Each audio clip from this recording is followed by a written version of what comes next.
Yeah, Cx1DJs, we do things different podcast. We on the air. How y'all doing? It's DJ Butterrock. Put my earphones on so I can hear everybody. Shout out to everybody in the that support me. And we have a dope show tonight.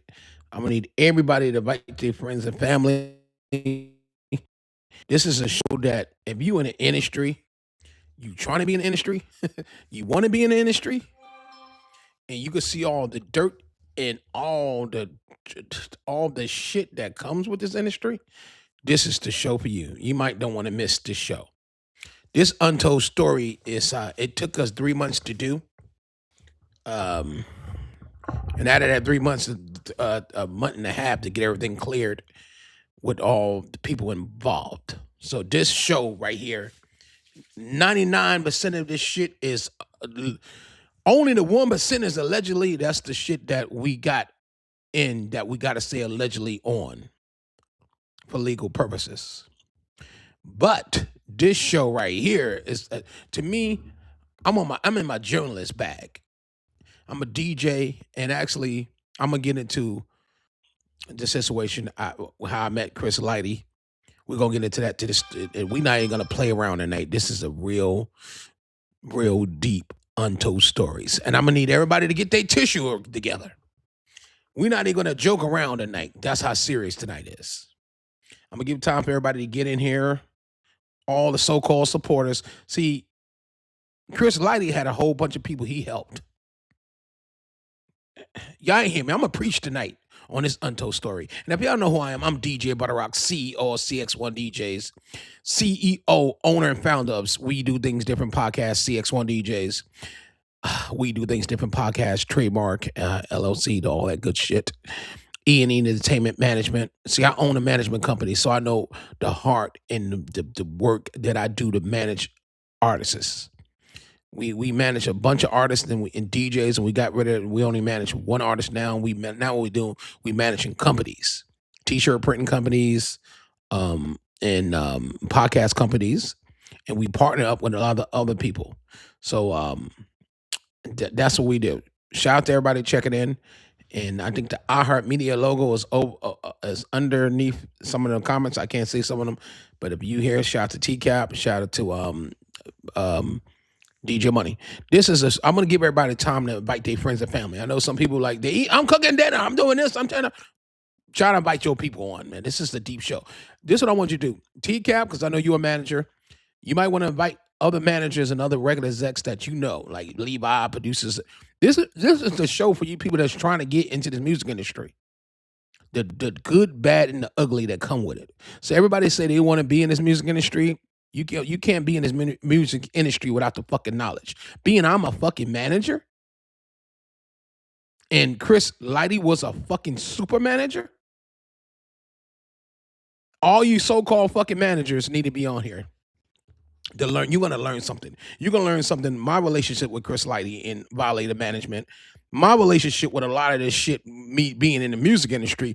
This ain't a show that you want to fucking miss. If you claim you want to be a manager, you claim you want to be. A lot of you niggas is just want to be with the fucking, just want to go and jump on niggas' dicks once they got it. Well, this dick right here, niggas ain't jumping on it without hard work. I ain't, and no homo. A nigga ain't getting nothing unless they work for it. I ain't giving a motherfucker a bone, nigga. Just, it's gonna be hard. It's fucking hell to get something out of DJ Butterrock without fucking working. Everybody want to get to the top. Everybody want to do this. But what this, and it, honestly, back then, they motherfuckers ain't want to work. But back in that time, I'm gonna bring y'all up to speed here because a lot of shit Chris Lighty did, he did it in a amount of he did it very quickly. But when he got into that role as a manager, not only a manager, built a empire of managing artists and businesses.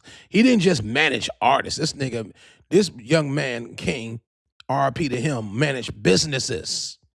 He had full-fledged operating multi-billion-dollar record companies that he was the manager for. So if you get signed with Def Jam, they had their management company that was the only one they was using that was certified was Violator Management. You could not be in. We talking about. I'm gonna get into it.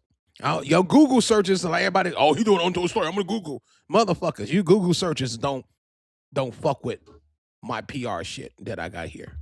We know you fucking faggot ass niggas. I'm gonna Google this. I'm gonna get he gonna say what I see on Google. No, we don't report what's on Google. Okay, so we don't do that. That's goofy shit. Cause I know niggas say, "Oh, he doing that. We gonna go Google it." No, nigga. So I like calling niggas out. The niggas to be watching my videos later, and maybe it is what it is. So we get untold shit, and we report that. Let's make that clear for anybody to go back and watch my fucking video. We do untold shit that you never heard. This is a show that motherfuckers don't want to miss. So like I said, we're not gonna rant and rave too much. I'm gonna give time for people to get on here. Let me text some couple of people. I'm gonna remind a black ass the show is on, and we are not joking tonight. We are here, and we are showing love to my brother from another mother, Chris Lighty Brothers. Now, I'm gonna give y'all some homework because I want to definitely fully y'all in what we got going on here. The Cx1DJs, We Do Things Different podcast is gonna bring you back. And if you never know some of these entities, because Chris Lighty is not an artist. See, you think some of you people think we just cover artists. No, we cover empires. We cover stories that other people either forgot about, don't want to touch. We're going to cover that with the Cx1DJs, We Do Things Different podcast, Untold Stories. It's going to be stories that we might have to send to certain authorities to open up investigations. Because we have a team of investigations that we work with. Investigators that we work with. We're not just doing this, y'all. Y'all think this is some bullshit? And I don't want to keep having a conversation with my team. No, nigga, we up, nigga. I'm taking this shit to a whole nother level. Because I don't want to just watch podcasts that niggas on there talking like females or females talking like men. No, we're gonna make it you think about it when you watch our show. And every show gonna be deeper and deeper. We're gonna get into our bag. What I mean by that, we're gonna spend money on investigators. We're gonna spend money on publicists. We're gonna spend money on paying off record execs. That's what you heard me, paying off record execs that was in the building with some of these people. If I wasn't there and nobody, my coach wasn't in there, anybody on my team wasn't in there, we like making sure the right parties get paid for their content and make sure we go ahead and vet it, make sure it's legit. I will repeat. Cx1DJs, we don't do no allegedly shit, and we don't report news that was not vetted. And if it's something that we don't have 100% sure on, we will say allegedly. We do shit by the book over here. We got attorneys, business attorneys, criminal attorneys. We got all that shit over here. And I will say this. All our shit is trademark. All our shit is vetted. So anybody use our logo or anything, and it's still our videos, anything, we will go after you legally. And we will sue the fuck out of you. And we will get anything that you got. If you used any of our content, logos, anything, we will come after you. This is a real business. You slander anybody in Cx1DJs, you use our logo on false pretense, the Cx1DJs logo or the Cx1DJ podcast logo, and we catch you, that's your ass. And we looking. That's why I hired the lawyers. That's why we got attorneys on standby. I've been seeing people stealing our videos. Like we get the video from our sources, and somebody see it on our podcast and they go steal it and try to tag it up. No, nigga. That's why we tag. People are like, why you got to tag? We tag it up because that's our fucking video. That's the videos we got cleared. We got the clearance on this. Anything we got, either we own it or we got the clearance on it. We don't do reposting over here. And if we did, we make sure it's cleared. We don't post no shit that don't belong to us. So if I see somebody stealing any of my material, we are coming after your channel, your YouTube channel, your Instagram, your Facebook, whatever that shit is posted at. Don't try to post none of my shit unless we advise you to post it. That's why my team, I email just to cover it. We don't email y'all no videos. We don't do none of that because it's for us to post only. Trust me, if I wanted y'all to post videos, I'll send you videos. And we don't do that. We just send y'all the covers. So I'm saying anybody watch our shit later on, you're not authorized to steal any of our content. Our attorneys will go after your black ass, white ass, Mexican, Dominican, Spanish, Latino, Indian. I don't give a fuck what your nationality. We will come after you. Female, male, gay, straight. I don't give a fuck what you do. Little, young, old, I'm 50 years old. I'm 80 years old. I was just trying to. No, nigga, we didn't off the right. And we are not licensing out none of our shit. And we're not in the business to do no joint ventures unless you got joint venture money. I just want to get this shit out there because our shit's about to blow up. Shout out to Chad from iHeartMedia, my coach. Now he's coming as a partner with the Cx1DJ podcast. So all that free shit, niggas, nothing free. I don't give a fuck if you with Cx1DJs. Everyone here is not free at all. No discounts, none of that. He says no discounts, ain't none of that shit. He's building this shit up with me. He's coming in as a 50-50 partner with the Cx1DJs. We do things different podcasts because I know I can't depend on certain people. And some people, I could depend on people. People might don't have the stamina to do what I need them to do. So it's not about the people I got because I got a lot of people with me. It's just do you have the stamina and do you have the resources to do what we need to do on a higher level? So we got to bring on a team that could do that without getting rid of anyone else. Because I had people say we need to get rid of. No, we're not getting rid of nobody. The team is here. Some people just can't accomplish certain things. We don't need to get rid of them. And I'm gonna get to Chris Lighty. So let's talk about Chris Lighty, one half of the Lighty brothers. Now it's him and his brother. Let me back up a little bit. Because you notice I'm not gonna pick up nothing. Because I met Chris Lighty a bunch of times back in the 90s and the early 2000s and up in New Jersey, in New York. Actually, Chris Lighty had a condo in Hoboken, New York. That's outside of Jersey City. I used to see him all the time walking his dog in Hoboken, New Jersey. Okay? That's not too far from where my mother lived at. Actually, RIP to my mother. My mother died in Hoboken, New Jersey. That's crazy, right? I met Chris Lighty in Hoboken, New Jersey. My mother died in Hoboken, New Jersey. Get your tissues. It's gonna be sensitive. Let's get back to it. Look, RIP to my mother, Sandra Jones. All right.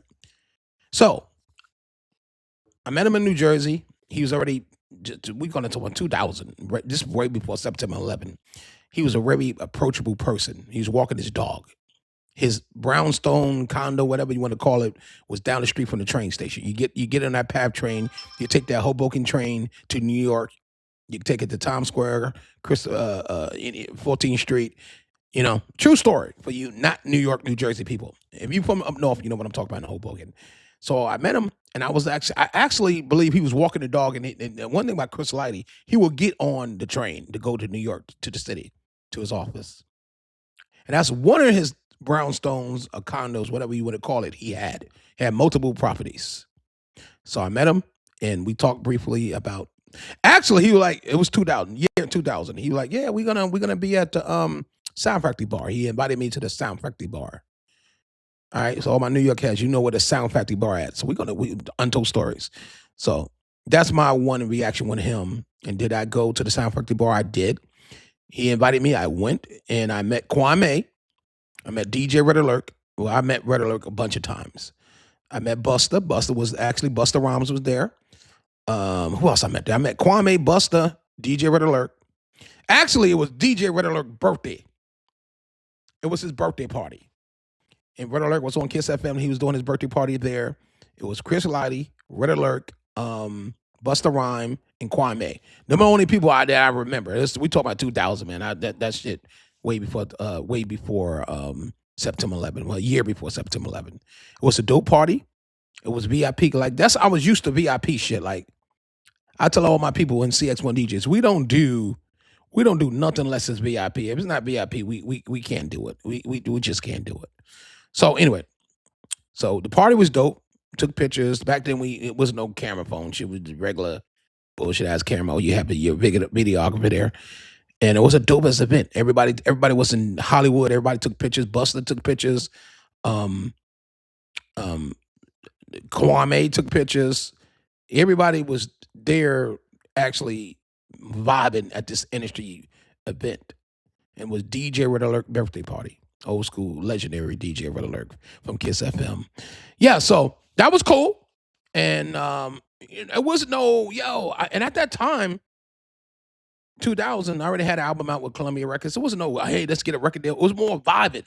It wasn't no fanboy, yo, Chris Light. It wasn't none of that bullshit. I was familiar with him from Violator. Violator management was the Violator. You can't turn on the radio without hearing a Violator artist from the, You couldn't turn on the radio without that. So let's get how Chris Lighty started. Because I'm jumping in. We don't got time to bullshit tonight. So Chris Lighty started from actually hanging out with DJ Red Alert. All right, he carried his records. All right, he carried this nigga right here. Chris Lighty started by carrying DJ Red Alert vinyl. Okay, he used to go to the Tunnel, Latin Quarters, Union Square, Rooftop. Every time Red Alert had a party, he invited Chris Lighty. If you from New Jersey, New York, you couldn't listen to Kiss FM without hearing DJ Red Alert shout out Chris Lighty. Chris Lighty also was doing a lot of a consultant for DJ Red Alert, Untold Stories of Chris Lighty. So he started fucking with a DJ. Violator management was just a dream. He started carrying records, meeting a whole bunch of artists. Cause you ever went, we doing, we got a lot of shit we doing about the New York scene too. Y'all get ready. So when you in the DJ and you in DJ Red Alert is a legend. All right, we never gonna take that from DJ Red Alert. And he opened up the doors for a lot of people. So when DJ Red Alert spin, you had KRS-One, you had LL Cool J, you had everybody that was somebody who went to all DJ Red Alert parties back then. See, the radio was a big thing in the 90s, 80s into the 90s. So Chris Lighty start meeting a lot of people. Then he was at, I'm gonna tell you, he was at the Apollo. And I'm gonna give you all the year, the Apollo 1996. And he ran into Russell Simmons. All right. Untold Stories. Russell Simmons gave him a job to pretty much work with another division of Russ management or whatever it was. I don't want to lie because I ain't looking at no paper. He started working with Russell Simmons behind the scenes on his management part. And he did that in 90, that was 96. After that,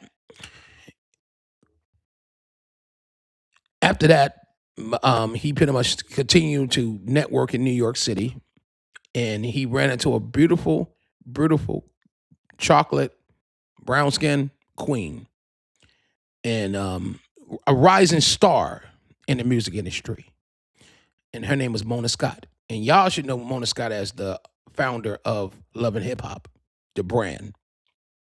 All right. It wasn't on Love and Hip Hop back in the 90s, all right? So 1997, Chris Lighty and Mona Scott started Violator Management.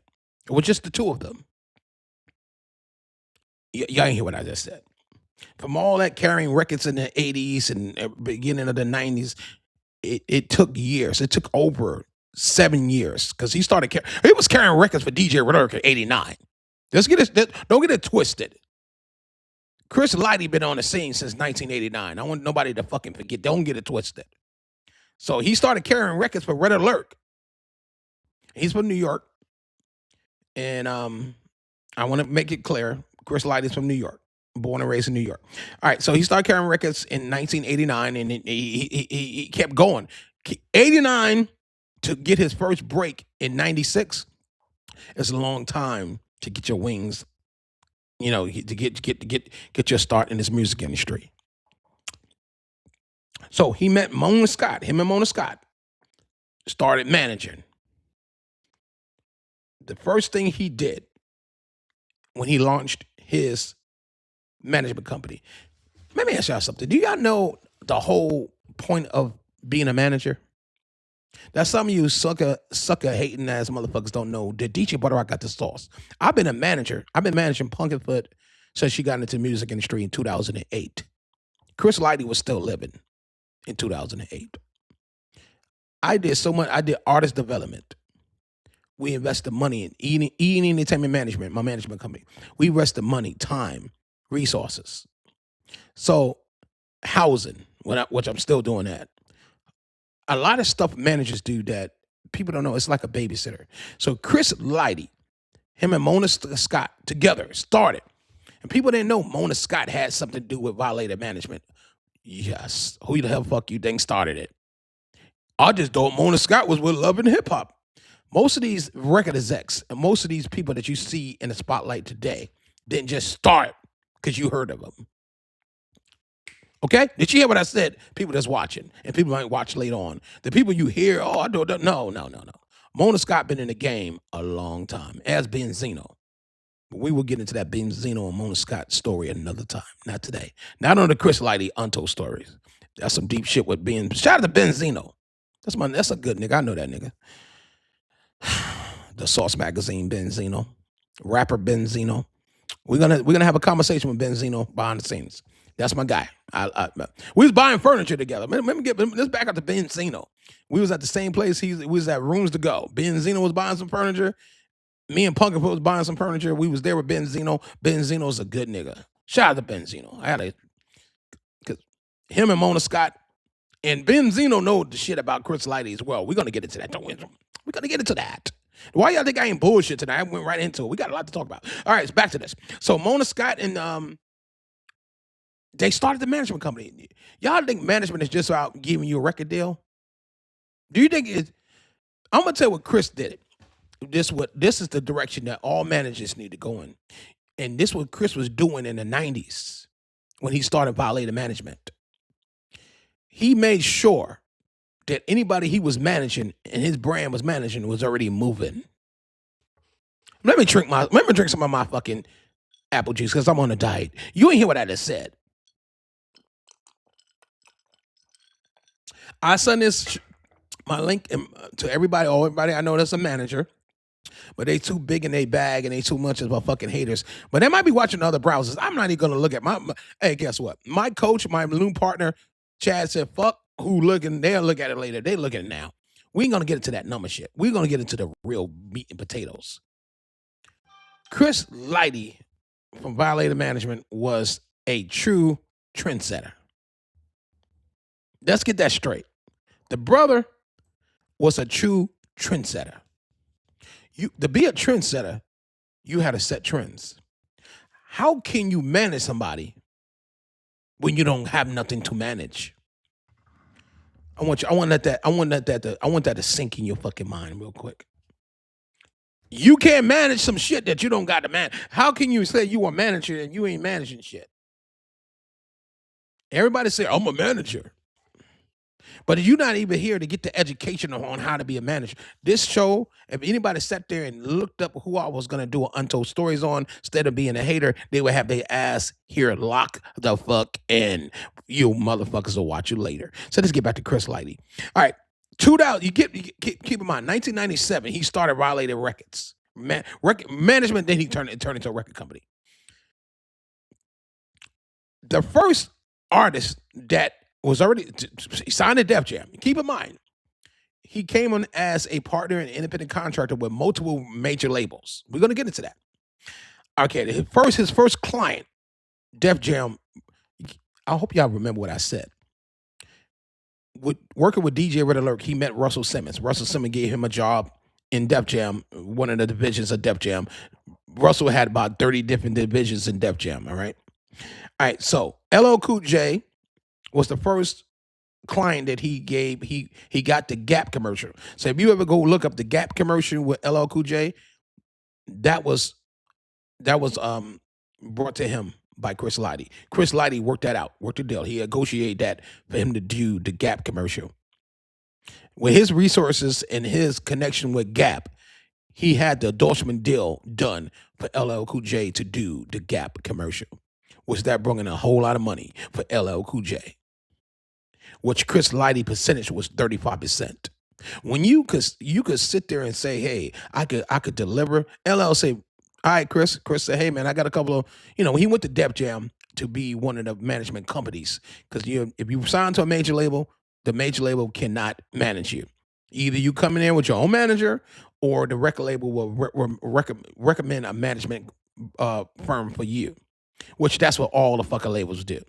They don't want you to have your own manager. They want to recommend a management that they work with that's very experienced and have the qualifications to manage your black ass if you got what it takes. If you're a part of their brand and they gave you advance money or anything they gave you, they're gonna want you to have somebody that is credible and very skilled on what the fuck they doing.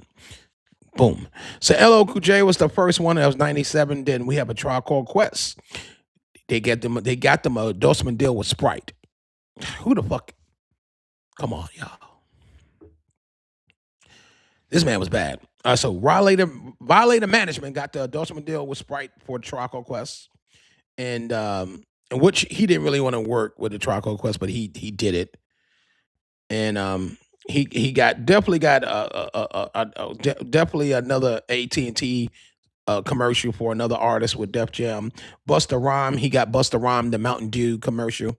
So that's just some of the few of the things that this beautiful brother did. Chris Lighty did a lot of shit for a lot of people. All right, a lot of shit for a lot of people, man. Keep in mind, Violator Management started. Keep in mind, it started in 96. And it ended when he died in 2012. That's some sad shit. We only hear an hour. I'll try to push for 2 hours. My management said, because I have a management now too. I get into that later. It ain't about me. I had to hire a management team to manage me because I got so much shit going on. I actually did that on Monday. I was so pissed off at how other shit was going. I said, I need a team to work with me. So I hired a management team. My management said, nope, keep it out of the hour. Get the hell out of there. So let's just be honest, because I got to put my spill to this. When you are part of this shit, you can't trust no fucking body. Chris Lighty was trusting a lot of people. He was trusting a lot of people.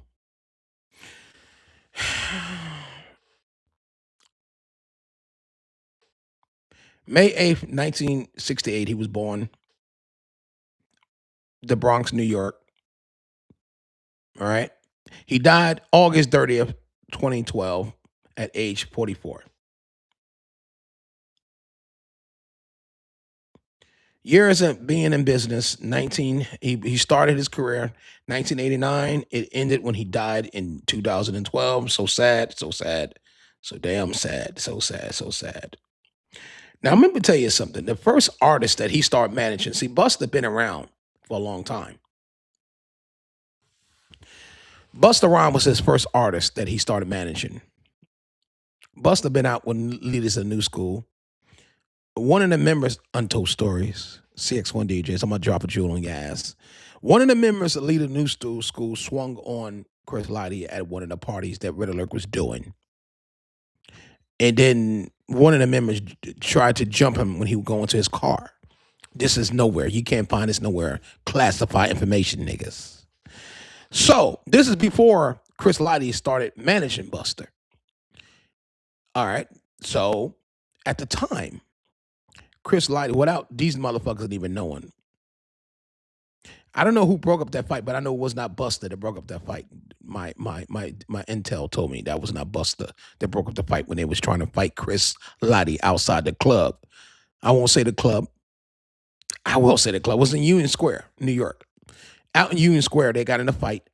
DJ Red Alert was DJing. A couple of members from Leaders of New School, I won't say their names, try to jump Chris Lighty. I don't know who broke it up. It wasn't no security. I know it wasn't Busta. I can tell you that. My intel told me who broke it up, but I'm not going to say that on here because they told me not to. All right, so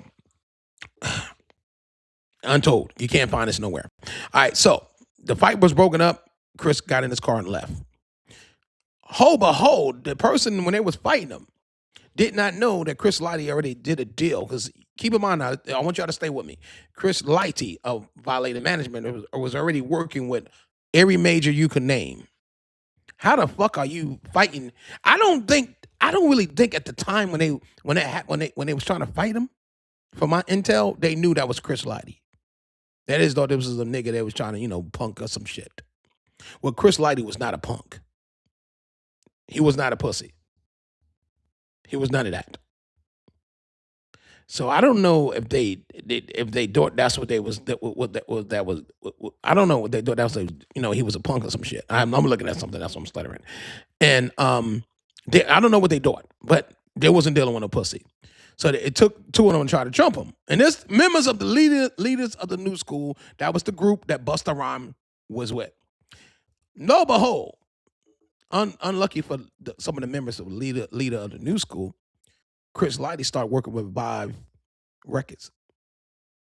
Okay. And when he started working for that record company, it merged with the other record company that they was with. And immediately that record company was actually breaking up. Vibe went into Jive. So Vibe Records was brought out by Jive Records. Y'all know Jive Records was the lead shit back in the 80s and 90s. You had Vibe and you had Vibe went into the magazine part. So you ever look up Vibe magazine, there used to be a record company and then went to the magazine part. And then Jive Records brought that. So the leader of the new school went from Vibe Records to Jive Records. And then guess who was the manager running all the artists on Jive Records? I'm gonna get a sip of my fucking goddamn apple juice. Yes, it was the Violator management. Was doing all the management for Jive Records. And he told him, I don't mind taking on Busta Rhymes, but I'm not managing leader of the new school. He said that shit with his chest out. Them niggas try to fucking jump me in Union Square. You better watch who you fucking fight now in this motherfucking streets. You see how God works? So you already know leaders of the new school broke up, and guess who's still popping all these years later? Busta Rhymes is still jumping. That was Chris Lighty's first artist that he managed. He used to managing multiple companies. You got to understand, you have organizations that hire you to do a job for their artists, and like he did with LL Cool J. Hey, get this guy endorsement. Hey, I want him on this commercial. Managers was putting you in movies back then, and still now, getting you in places that you or your record company can't do. Record company can't do all that. That's why you hire a man. That's why I just hired a management firm to manage my ass and all my shit. Why do you think I did that? Because I can't fucking be a manager, manage myself, nigga. That's why my prices just went up. And I'm gonna tell you what my manager told me. One of my managers, he passed away last year. So, and he was my homeboy. That's like homeboy manager, but he been in the game. Shout out to JS. He been in the game like a motherfucker. And JS know Chris Lighty as well. And JS is he was big in the industry. Mary J. Blige's uncle. So, you know, by marriage. But he was big in the game, but I went ahead and hired a team. Violator management was a team. When you hired Violator, you hired a whole fucking staff, secretary, team, all kind of shit. You need a team. So I hired me a team. So back to this. So Chris Lighty did not want to work with leaders of new school, and he shouldn't want to work with somebody that tried to jump. Now keep in mind, they didn't fuck him up. I ain't never said they fucked him up. He didn't get his ass whooped outside Union Square in New York City. That did not happen. But what did happen was he made sure he see what's so fucked up about it. Chris Lighty knew the members was part of the leader of new school. They didn't know that he was Chris Lighty. Some deep shit, ain't it? He knew them. They didn't know him. That's some crazy shit. But anyway, he agreed to manage Busta by himself. And he was with Busta from he started managing Busta in 97 all the way up to 2012. Don't get it twisted. He was with Busta. Everything that you saw Busta doing from 1997, like, you really want to crime to me, let me know to see what it have to be. That shit came from Chris Lighty. The whole career, Chris Lighty, up to 2000, up to when he died. I will be here all day if I can't go down a list of all the artists that Chris Lighty managed. I'm just going to give you some of them. Tribe Called Quest. God damn, it's a bunch of them. Tribe Called Quest, Missy Elliott, LL Cool J. He did some stuff with Drake. MC Light, DJ Red Alert, Big Daddy Kane, Kwame, God damn it. Let me, I don't want to forget nobody. Hold on. I'm gonna give y'all the list of all these artists that this man managed, man. God damn it. He managed a lot of people. Cx1DJs, We Do Things Different podcasts. He managed Foxy Brown, Little Kim. Oh, God damn it. Did some work with Nicki Minaj. Ah, man. This man managed everybody. I'll be here to tomorrow. You name it, Chris Lighty, you could Google it too. That shit is Googleable. My T and my Untold shit ain't. He managed anybody that was somebody. He worked with Atlantic. He worked with Def Jam closely with Russell. Everybody on the Def Jam roster he managed. Run DMC, Slick Rick, De La Soul. He managed everybody from the Tommy Boy roster, Tommy Boy Records. Let me say everything, but you young people don't know what the fuck I'm talking about. Tommy Boy Records, Warner Music Group roster, Universal roster, Atlantic Records roster, RCA roster. The Lighty brothers, Violator Management, manage all your favorite niggas. Mariah Carey? The fuck? 50 Cent. I said 50 Cent. He did shit with Ja Rule, Ashanti, Mary J. Blige, Puffy. I'll be here all night, and I don't got all night. Some of your favorite rappers, Chris Lighty, Violator Management, Violator Management, Violator Management had something to do with him. So let's talk about what happened with the 50 Cent situation. So let's get into it. We're gonna get into like how to rob. When 50 Cent, he actually was dealing with 50 Cent back in the 80s when he met him in the 80s, actually in Queens, when he was very young. And then he ran back into 50 Cent in the like when he started Violator. 50 Cent said, "Yo, man, I need nobody want to fuck with me." And listen to me, came from Violator Management people. Cause see, Violator broke up, but them motherfuckers are still working. 50 said, "Yo, man, nobody won't fuck with me." At the time, 50 was not a popular person to be fucking with. Nobody wanted to manage 50 Cent. He went to K Slay, Drama King, K Slay from around the way. K Slay started fucking with 50 Cent. K Slay brung him to Jam Master Jay. Jam Master Jay say, "All right, man, I'm gonna do some negotiations, man. I'm gonna do this and this and that." Jam Master Jay immediately called Chris Lighty. He said, "Man, I'm gonna help this nigga with some production and shit with his mixtapes." I'm gonna tell you what, Jam, man, I got the notes. I studied this shit. I've been doing this, working on this Chris Lighty shit for 3 months. So, like, it take 90 days to get this shit together. So, I studied all the transcripts I got emailed to me from PRs and record companies and shit like that. So, I don't gotta look at the paper. Yeah, I don't think I looked at the email one time since I've been on here. I studied this shit. So, Jam Master Jay told Chris Lighty, "Hey, man, I'm gonna negotiate some shit with the mixtapes. I'll get them hot in the streets." Because at the time, Jam Master Jay was the shit. We're talking about the late 90s. All right, so Jam Master Jay went ahead and called Chris Lighty.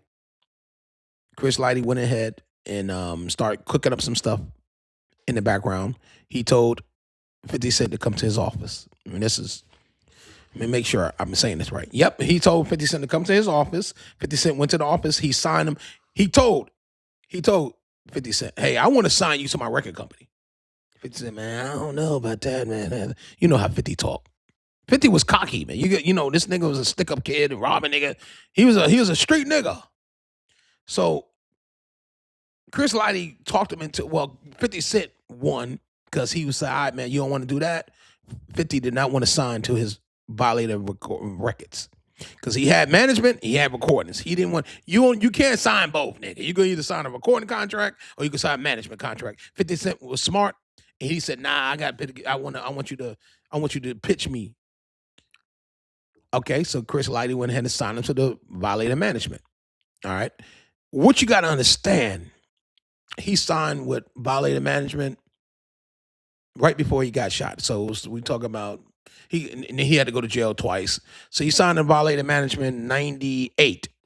Keep in mind, from 1998, they were trying to get you. They did How to Rob. That was under Violator Management. When he did How to Rob and all the singles and all the mixtapes, and he got his deal with another record label. And then that didn't go good with 50 Cent, and then he was blackballed. And it was Chris Lighty that stand by the side when everybody else turned his back. He gets shot. He went to jail, gets shot. Why he's getting better? Guess who's shopping his deal? Chris Lighty still stand by his side. Him and Jam Master Jay and winning. It wasn't Chris by himself. I don't know why people keep reporting that it was just Chris Lighty that did it. It was Jam Master Jay as well. Yeah, so both of them. We got to give love to big shout out to Jam Master Jay, Run DMC DJ, award winning, legendary DJ Jam Master Jay. We cannot forget him on this show tonight. All right, so he was responsible for it, but Chris Lighty, the one that did the footwork. So Chris Lighty had a meeting with, he went to an event in Detroit, and he saw Eminem, and he gave Eminem. So all these stories that 50 Cent did it, no. Chris Lighty of Violator Management gave Eminem 50 Cent mixtape. That's how this shit happened. So, other people report the fake shit. Cx1DJs, we report the real shit. Untold stories. So you miss a little, you miss a lot over here. So Shady decided to sign him with Shady Records, Aftermath. They worked out the deal. The deal was good. Chris Lighty got his money, and 50 Cent got his deal. People was in New York like, who the fuck got that nigga on? Nobody in New York wanted to fuck with 50 Cent. Beefing with, you understand, you have Murder Inc. We got an Untold story coming with Irv Gotti. Y'all get ready. We had Murder Inc. was one of the biggest gangsters record companies that's powered by Def Jam Records. Even though they keep saying it was Murder Inc., it was under the Def Jam umbrella. Def Jam Universal was under that shit. Leon Combs, it was a lot of big, powerful, scary people behind Murder Inc. I hope y'all walk with me. Get your tissues out. No one liked it, 50 Cent. 50 Cent was pretty much the worst motherfucker in New York that you want to. His music was there, but no record companies, nobody wanted to touch him. Murder Inc., Irv Gotti, that machine was killing his vibe in New York City. Him being shot, some people in the industry like, yo, man, they trying to kill you. They didn't kill you, so they're going to try to do the job. Nobody wanted to be around him. Only one brother stand by 50 Cent's side was Chris Lighty.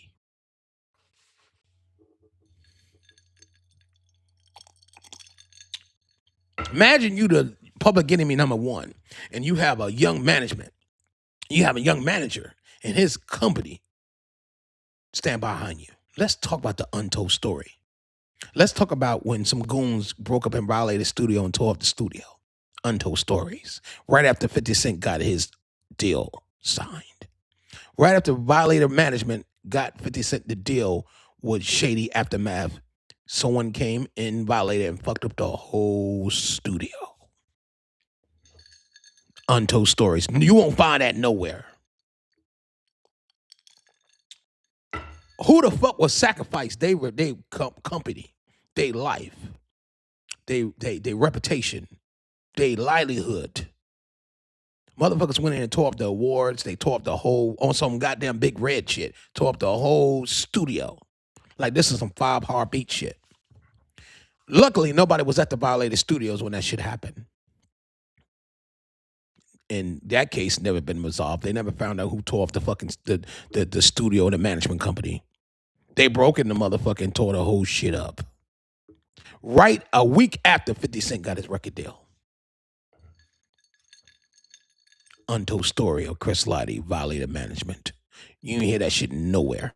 I want you other bloggers trying to steal my shit now.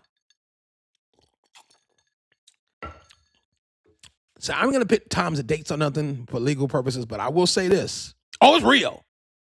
But I know how to do my journalist reporting. I know what the fuck I'm doing. So that happened. 50 Cent goes off and let's get it straight. 50 Cent dropped multiple albums after that. Get Rich or Die Trying. He did Get Rich or Die Trying, the movie. He did this, he did that. So it was a couple of deals was going on and with other rappers. You had him, then you had Busta still doing the shit. He had the shit he was doing Missy. Chris Lighty was really doing a lot of powerful shit. When you bring a lot of powerful shit, you bring a lot of drama, you bring a lot of anything. The one that was making 50 Cent, Chris Lighty, the most money was 50 Cent. He started working with Drake. Drake team did not want Chris Lighty to manage Drake. Drake wanted Violator management to manage him. Now, I don't think you heard what I said. Let me get some more. Let me drink some more of my fucking apple juice.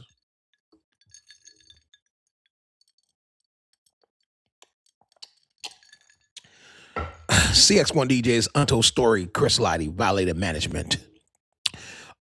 So you got the goons with Murder Inc. mad at Chris Lighty. You got Universal people, Cash Money, Young Money, don't want Drake to go that route. You got to understand, 2008, 9, Drake, 12, Drake was just getting on the scene. Chris Lighty did a lot of shit with Drake. Let's get that straight. But his team did not want the Lighty brothers, Violator management, to manage Drake. So Drake was still going to get Chris Lighty to take over his fucking career. And Chris did a lot of shit with Drake. A lot of shit with Drake. A lot. More than people think they did. He did a lot of shit with Drake. Now, and I'm up, as you play the picture roll we got here, you'll see the pictures with him and Drake. So he did a lot of work. He made Drake Chris made a bunch of money. With his wealth, he went ahead and bought a $5 million mansion downtown Manhattan, not too far from Times Square. Okay. One of his business associates, allegedly, I gotta throw that out there. A couple of people, some people in the industry. Some of these artists start coming around saying we are not getting our pay. Because when you're a manager, you see picture of Drake right there in Chris Lighty. When you're a manager, guess where the money comes to first? When you're doing high-end management, the money don't go to the artist. It goes to the manager. And the manager have to do the splits. All right. When you're doing like Disco Kid and that doofy shit, it depends on who's running your admin work. So that's why I say all you so-called managers should be on here. You might learn something from DJButterrock, a real manager, and some of the intel I got from Chris Lighty here, from his people. So, a couple of people saying they wasn't getting paid, the royalties wasn't getting paid, and they ain't get this percentage of this, and they ain't get this. I can't get into all that. We're going to do a part 2 to this later on this year. But let's make a long story short. He owed it over $5 million. 50 Cent gave him $1 million. He said, hey, man, he said he gave him $1 million. Chris Lighty sold the mansion and moved to a brownstone in the Bronx. Everybody report he moved to the projects, the ghetto. He moved to a nice-ass brownstone in the Bronx. He worked out other deals that he was working out already. That money was coming back. He made sure that $5 million was paid. It was paid, y'all. He paid back 50 Cent the $1 million he got. 50 Cent gave Chris Lighty $1 million. Nobody else that he managed that he took in Busta Rhymes like a brother. I'm not saying Busta ain't give him no money. I don't know. I don't got that intel. Busta people that know we doing this. We send the email to them. We send the phone calls to them. They didn't send me no intel to say that Busta gave Chris Lighty anything. Only person we have the intel and the knowledge of is 50 Cent. Curtis Jackson gave Chris Lighty $1 million when he was in debt $5 million.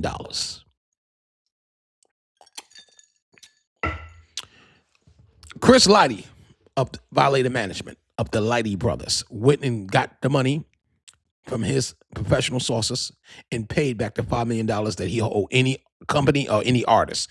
He was not in debt when he got killed. How you know? It's reported it was a suicide. Chris Lighty had everything to go on for him. He just set up a world tour with 50 Cent to make over $500 million.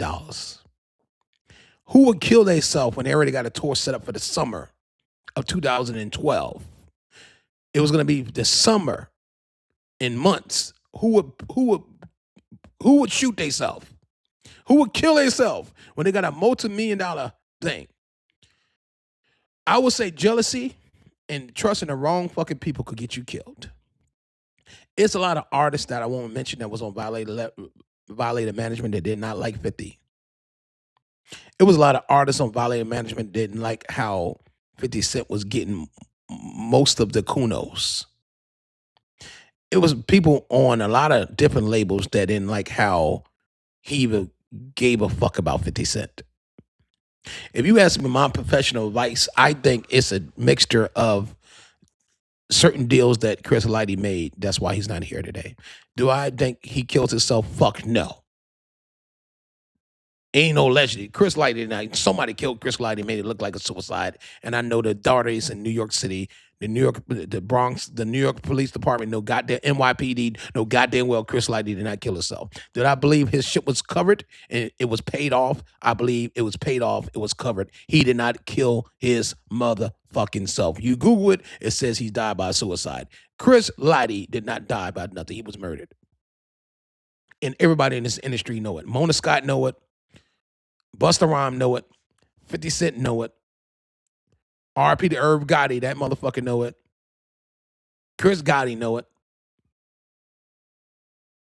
That he did not kill himself. DJ Red Alert know it. R.P. to K Slay know he did not kill himself. DJButterrock know he didn't kill himself.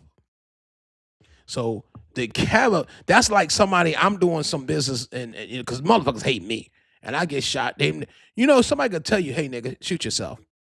And you got to take that gun and blow your foot. That don't mean you meant to shoot. That mean that motherfucker with the gun told you to shoot yourself. Or they shoot. You know how the shit go, man. Chris Lighty did not kill. I would not do an untold story on Chris Lighty and say he murdered. The man did not kill himself. Busta get on here talking about, he was depressed. He was going to deep depression. I think if I owe $5 million, I might be depressed, but you get depressed and you work it out. My resources from my attorney gave me a full 8-page document saying that Chris Lighty owed $0 to any collectors, any artists, any record company the time of his demise. He owed nothing. $0. They know it's fishy, but the coroner ruled out as a suicide. If a motherfucker sitting around here and watch this show after I broke everything down, the clearest I could do in 1 hour, we're gonna do a part 2 on this. Cause see, I got intel and I got material that has got to be gently put together. I just can't throw it out there for legal purposes. So I'm making for part 2, that Chris Lighty did not kill himself. We're going to break down part 2 in a couple of months. We're going to break down all the artists he worked with and all the artists that had a problem with other artists. Like, you ever had kids and every kid don't get along, but they like you treating this other kid better than you treating that kid? When you're dealing with millions and billions of dollars, people, record companies and artists don't like that. They feel that the artists that you giving all the intel to and all the endorsements and all the money and all the endorsements, they don't like that. You automatically be a target because motherfuckers are jealous. And one thing I would give Chris Lighty, my brother here, you never should be out here moving like that without no fucking security. If I learned anything, I'm rolling with my security, my gun. I ain't trusting nobody. You can't not trust nobody, and nobody loves you, Chris Lighty. Nobody loves you, DJButterrock. Nobody know. Anybody watching this? When you get to the next level, your own friends will take you the fuck out.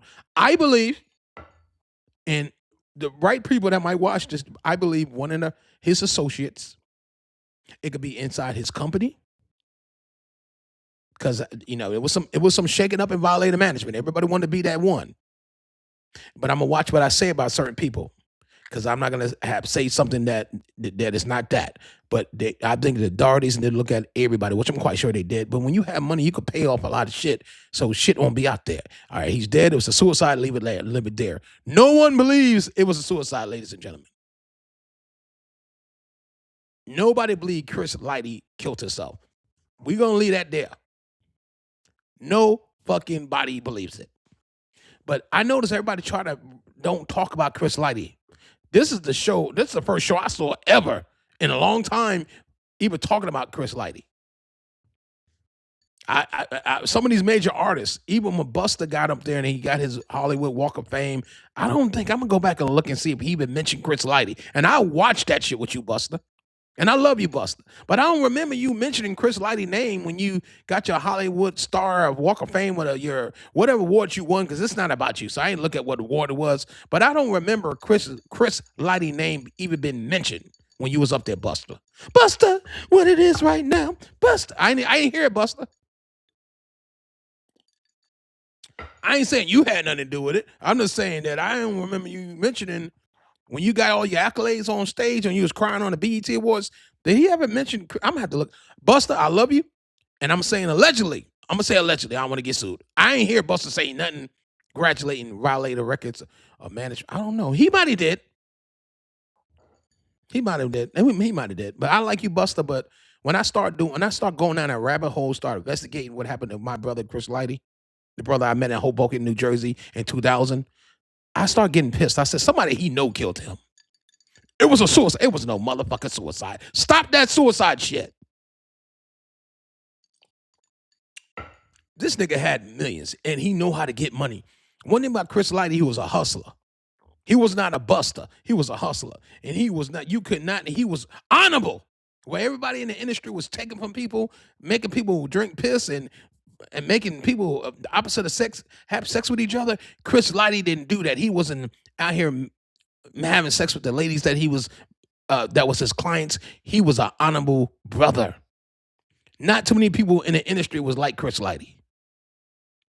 Before I end this show tonight, Chris Lighty was an honorable. He was the industry that the industry don't have now. I don't think it would never ever be another Chris Lighty Violator management.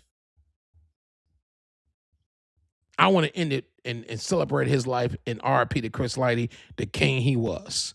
It will never be another Chris Lighty. Never. The Jungle Brothers, Tribe Called Quest, Big Daddy Kane, to Public Enemy, LL Cool J. 50 is one of the few artists that I've ever seen in my career say, hey, I'm going to sell the Jungle Brothers, Tribe Called Quest, Big Daddy Kane, to Public Enemy, LL Cool J. I repeat, hold on for a minute. I repeat, it will never be another Chris Lighty. It will never be. He was our manager. He had to manage our lives.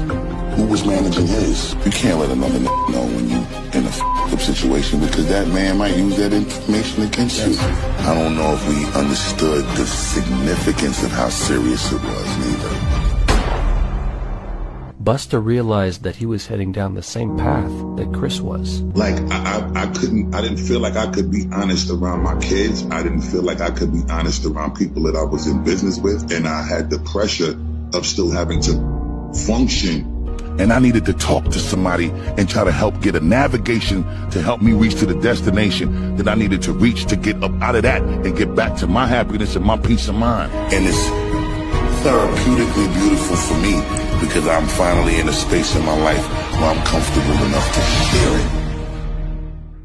It wasn't until you saw the coroner van come and they went inside, they brought them black bags with them, them body bags, and whatever happened to him, it happened downstairs.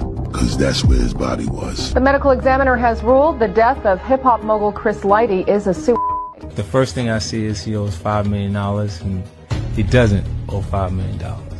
I gave him $1 million. Now, sources also tell me that Lighty was not deep in a bottomless financial hole and that he had just secured a world tour for 50 Cent for next year, which would have brought him millions of dollars. The crazy part is at the time that I'm actually getting the phone call from him, right before he passed away, he's saying, yo, that's already dealt with. Talk to your people because all that money is all back now. He gave me back the $1 million. All of the unanswered questions, whenever you're in the gray areas because something ain't really right. Leading people to question, who would want to shoot Chris? Cx1DJs, we do things different podcasts. Chris Lighty, Lighty Brothers, RIP to you, Chris Lighty. I love you, brother. Peace and love. Tomorrow we have Puff Daddy, man. Untold Stories of P. Diddy. Tomorrow, 8 p.m. Peace and love.